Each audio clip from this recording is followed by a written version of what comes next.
I'm telling you now, I think someone had a bit of tinsel. Red card I have ever seen. Yeah, I felt for Everton and Calvert-Lewin. All them Everton fans who travel all the way down from Merseyside and seeing what happened there. When they took 2-3 minutes to review it, what are they looking at? They're looking at a different telly or something. I'm like, what are they looking at? That was a great tackle in my era, Al, and probably your era. It wasn't even thought of a foul. Absolute disgrace. It just shows you where our game has gone now.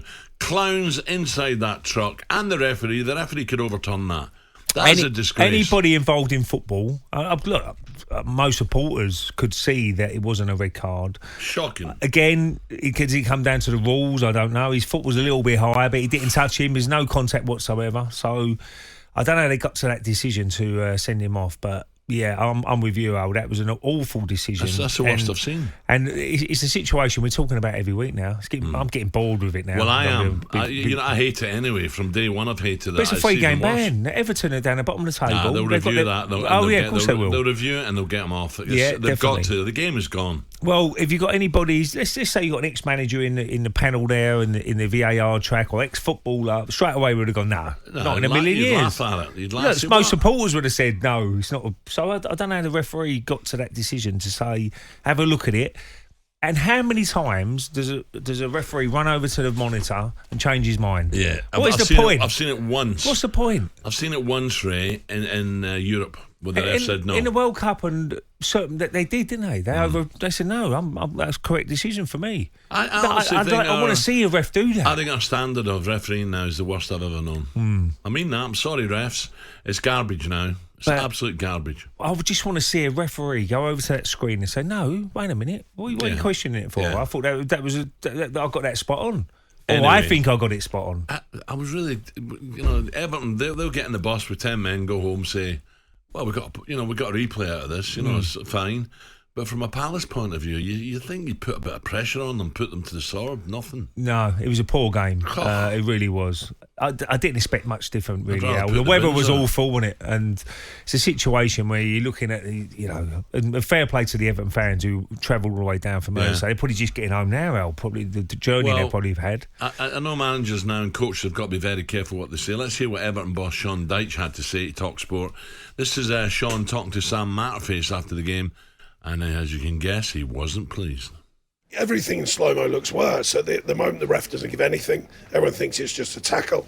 Looking back at it, I've seen it. It's minor contact. It is a bit of a high foot, but it's minor contact. And all this screen thing, oh my goodness, every fan in the country, surely I'm not just speaking for myself, it can't be, surely. Every fan was going, oh, why are we killing the game and the speed of it? When you go over that screen, we all know what's going to happen. So anyway, it's a massive frustration to me, and I'm a fan of VR, but I just don't see what that's all about. Were you hoping that the referee, having reviewed it again, having seen it in real time and not made any action? That's the point. Were you hoping that he was going to turn around and say no? I'll tell you what, I hope someone can send me a clip in of when it does get turned over, because I can't remember one. There must be one out there, but I have no clue what the stats are now. It's got to be like 99.7% that it's going to get agreed with.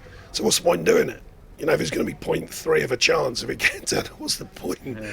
Just bizarre to me. When they're on about speeding the game up, by the way, that's the thing. Someone told me earlier, Jamie Harris said it should be an 8-game ban. What? The Chunk and Jermaine Pennant were back in the sports bar last night, and Jamie had a heated debate with this fan over last night's decision. If you're going to be a player in today's football game and you make that kind of tackle, then I'm sorry, Jamie, you're going to get the decision of what. Yeah, but that's not what the players want. That's not what anyone wants. I'm not saying no one wants to get sent off for that. No one wants that. Jamie, I agree with you. So that's what's got to stop then. Who's dictating these? Who's making this? We're not going to change the game. What do you mean we're not going to change the game? The game gets changed, so we've got to change it back. Okay, how are we going to do that, Jamie? Get together, have a protest, revolts, whatever. Like the football, without fans, there is no football. That's it, simple as that. And the fans are the ones who it's getting ruined for. No one else. Calm down, Chunk. Calm down. Calm down. Have a big. Yeah. Calm down. You do get some callers on that sports bar, though. They've got to be all bevied, didn't they? They've got to be. Some of the guys that go on there, they have got to be bevied. Seriously. Yeah. I mean, look, I'm with Jamie a little bit. I mean, it's a situation where the game has changed, and that was probably what Roy Hodgson was trying to say. He's saying, look, in back in the day, that was a great tackle. Well, why don't you just say there's no tackling allowed? That's where we're going. That's where they're going at the moment. And, he genuinely went in to win the ball. He's a little bit high, but sometimes it's going to be. But there's no contact whatsoever. So I don't know how he got to that decision. But I'm with Sean Dyche, what he just said there. I said, what is the point of running over to the monitor? What is, if the VAR are going to say, oh, you better have a look at this, they might as well just make the decision in the truck. I would love someone in the truck to come on and explain why that was given. Yeah. I'm amazed it was a sending off, and he will get off that. There's no doubt about that. So, but I'm looking at the if he doesn't get off it, which he will, 3-game ban. And when it's a tackle like that, and that could affect Everton in the league. No. Anyway, I was thinking, Ray, last night, your boys Arsenal, for me, are desperate for centre forward. Would you not take a chance with Calvert-Lewin? Would you not take? I don't think Everton would want to let him go, would they? Yeah, but you pay the money, you get him, right? And I think he'd fancy a move. Whatever you say, Al, Everton is still in that relegation battle. There were 16 points. I know they got 10-point deduction, which was maybe they get a few points back. I don't know. But they're only, 1 point above Everton, Luton at the moment. So why would they want to get rid of their main striker? No, and Everton fans will go mad at me. Well, but you can't be selling your main striker if you want to stay in the Premier League. Well, I don't know the situation now with the finance at Goodison. Who knows what's going on with the new stadium and etc. But I think that. Well, I'm talking about from an Arsenal what's point of view. Quoted in the papers now, Ivan Toney, £100 million. I don't. That's a little bit over the odds. Well, they're in trouble as well, aren't they? They're in trouble, so they don't want to lose their main man as well. I'm sure in the summer. But just going on Ivan Toney will certainly briefly, the times they get it wide, and they want to put it in the box, and they have to turn back again. There's no one in there. It's a joke. Yeah. Well, they're lacking. Well, you look at the number 10 as well. Look at people like Bellingham, what he's doing.